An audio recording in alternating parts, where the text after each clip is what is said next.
అందరికీ నమస్కారం. ఈరోజు మనం తెలుసుకోబోతున్న స్టోరీ వర్షంలో పేద కోడలి కష్టాలు. రంగన్నపల్లెలో పూలతోట పురుషోత్తం కూతురు ప్రియా అంటే తెలియని వాళ్ళుండరు.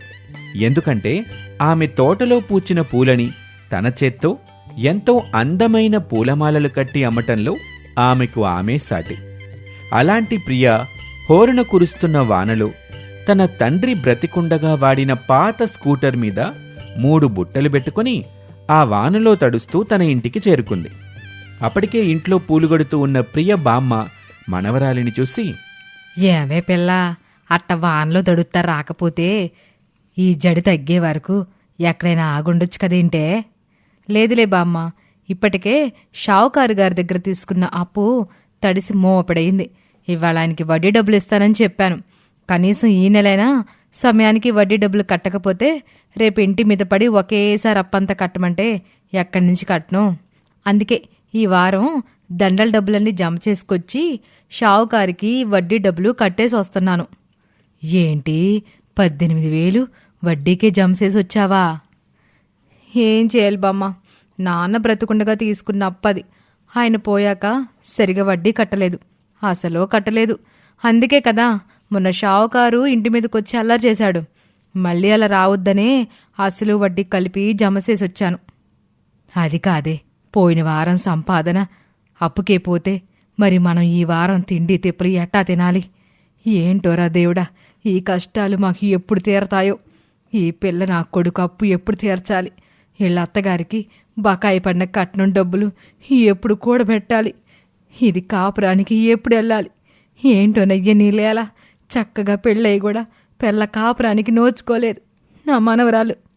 బామ్మ, మళ్ళీ మొదలెట్టకే. తలరా తల తగిలబెడితే ఎవరు మాత్రం ఏం చేస్తాం? వదిలే. అయినా మీ అత్తగారికి అత్త పట్టింపేంటే కట్నం డబ్బులని ఇస్తేనే గాని కాపురానికి రావద్దంటుంది అంటూ మనవరాలి పరిస్థితికి జాలి చూపటం తప్ప మరేమీ చేయలేని నిస్సహాయురాలిగా ఉండిపోయింది. నిజానికి ప్రియకి సిటీలో ఉండే కాంతం కొడుకు రాహుల్కి 1.5 ఏడాది క్రితం పెళ్లి జరిగింది. కానీ పెళ్లి సమయంలో ప్రియతండ్రి పురుషోత్తం ఇస్తానన్న కట్నం డబ్బులు పూర్తిగా ఇవ్వలేకపోయినందుకు కోడల్ని పుట్టింట్లోనే వదిలిపోయింది ఆ అత్తగారు. అలా తన కారణంగానే తన కూతురి జీవితం పాడైందనే దిగులుతో ప్రియతండ్రి చనిపోయాడు. చివరికి ప్రియ పెళ్లైన ఇల్లాలే కాని పుట్టింట్లో తన బామ్మకి తోడుగా తమని అంటిపెట్టుకున్న కష్టాలతో కాపురం చేస్తూ దుర్భరంగా బ్రతుకుతుంది. ఇదిలా ఉంటే మరోవైపు కాంతం ఆలోచన ఎలా ఉందో చూద్దాం. పక్కింటి పార్వతి ఒకరోజు కాంతం దగ్గరికొచ్చి ఇలా అంటుంది. కాంతం వదినా, పెళ్ళైన దగ్గర నుండి కోడలో పుట్టింట్లోనే ఉన్నట్టుంది. మన ఇంటి కోడలయ్యాక కూడా ఇంకా ఎన్నాళ్ళని కాపురాన్ని తీసుకురాకుండా ఉంచుతావు? పాపం అక్కడ ఆ పిల్లకి కూడా పరువు తక్కువ కదూ, ఇక కాపురాన్ని తీసుకొచ్చేయకూడదు. చూడ పార్వతి, నువ్వు నాకు ఎన్నో ఏళ్ళకి తెలుసు కనుక నీకు నాకు మధ్య చాలా చనువు ఉంది. అందుకే నీతో మొహమాటం లేకుండా ఈ మాట చెబుతున్నా. నా ఇంటి విషయంలో గాని నా కొడుకు కాపురం విషయంలో గాని నువ్వు తలదోర్చబాక. ఆ పిల్ల బాబు పెళ్లి సమయంలో ఇస్తానన్న కట్నం ఇవ్వకుండా చచ్చాడు. కాబట్టి ఆ కట్నం డబ్బు నా చేతికి అందే వరకు ఆ పిల్ల నా కోడలు కాదు. ఈ ఇంటికి దానికి ఏ సంబంధం లేదు. నీకు నాకు ఆ చనం ఉంది కనుకే ఈ మాట అడుగుతున్నాను. ఆయన పెళ్లి చేసుకుని పెళ్ళాన్ని పుట్టింట్లో వదిలేసి నీ కొడుకు విదేశాల్లో ఎట్టా ఉంటున్నాడో. కనీసం ఆ కుర్రాడికైనా ఉండొద్దు. ఒక ఆడపిల్ల ఉసురు పోసుకుంటున్నారు మీరు. సరేలే, మీ కొంప మీ ఇష్టం. ఏదో మీ మంచి కోరి సలహా ఇచ్చాను. మీకు అక్కర్లేదనుకుంటే నాకేంటి బాధ అనుకుంటూ పార్వతమ్మ అక్కడి నుంచి వెళ్ళిపోయింది. ఈ విధంగా కోడల్ని కాపురానికి తెచ్చే విషయంలో, ఆమె కట్నం బకాయి విషయంలో ఎవరు ఏం చెప్పినా చాలా తీవ్రంగా స్పందించేది కాంతం. అలా అని కాంతం కొడుకు రాహుల్ చెడ్డవాడేమీ కాదు సుమండి. ఇప్పుడు తప్పంతా తల్లి కాంతాందే. చిన్నతనం నుండి తల్లి మీద ఉన్న ప్రేమ వల్ల, ఆమె మాట మీద ఉన్న నమ్మకం వల్ల ఆమె చెప్పిందేదైనా వింటాడు ఆ కుర్రాడు. అలాగే తన భార్య ప్రియ కాపురానికి రాకపోవడం వెనక కూడా ఈ దురాశ అత్తగారు చెప్పిన కట్టుకథ నమ్మినందువల్లే ప్రియ భర్త విదేశాల్లో ఉంటున్నాడు. ఇలా రోజులు గడుస్తున్నాయి. తన పేద కోడల్ని కష్టాలకి వదిలేసి తన కొడుక్కి మరో సంబంధం వెతుకుతుంది కాంతం. అలాంటి సమయంలో ఒకసారి తన కొడుకు కోసమని ఒక గొప్పింటి సంబంధం కూడా మాట్లాడింది ఆ తల్లి. కొడుకు దగ్గరలేని సమయంలోనే తనకి కావాల్సినంత కట్నమిచ్చే కుటుంబంతో సంబంధం మాట్లాడి నిశ్చితార్థాన్ని కూడా ఏర్పాటు చేసుకుంది. ఏమే కాంతం, ఆ అబ్బాయికి తెలియకుండా వాణ్ణి మోసం చేస్తా నువ్విట్టా వాడికి ఇంకో పెళ్లి ఖాయం చేయడం కరెక్ట్ కాదే. అవతల అబ్బాయి మన కోడలి పిల్ల ఎప్పుడు కాపురానికి వస్తే అప్పుడు బయలుదేరి ఇండియాకు వస్తాను, 4 రోజులు ఇక్కడున్నాక తన భార్యను కూడా ఆ దేశానికి తీసుకుపోతానని చాలా ప్లానింగ్ లేస్తున్నాడే. ఇలా కాపురానికి నోచుకొని వాళ్ళ బంధాన్ని పెటాకులు జైకే, మహాపాప్మది. మీరింక మోత్తారా? ఏది సరైందో ఏది కాదో నాకు తెలుసు. అయినా కూటికి గతి లేని వాళ్ళు మనలాంటి సంబంధం కోరుకునే ముందు ఆలోచించాలి తమ తాహత గురించి.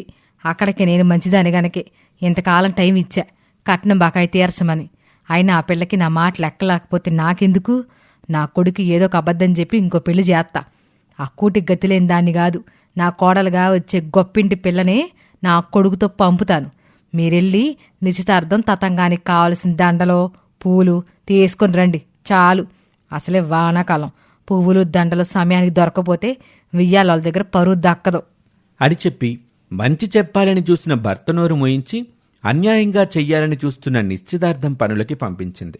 అలా ఆ మరునాడు బయట హోరున వాన పడుతున్న సమయంలో ఇంట్లో పేద కోడలు ప్రియ ఒక బుట్టలో పూలదండలు సర్దిపెడుతుంది.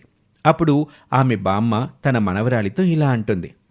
ఏమే పిల్ల, నీకు బాధగా లేదంటే? అవతల మీ అత్తగారు నీ మొగ్గుడికి ఇంకో గొప్ప సంబంధం చూసింది. నీ చేత్తో కట్టిన దండలతో ఈరోజు నిశ్చితార్థం కూడా జరుపుకుంటున్నారంట.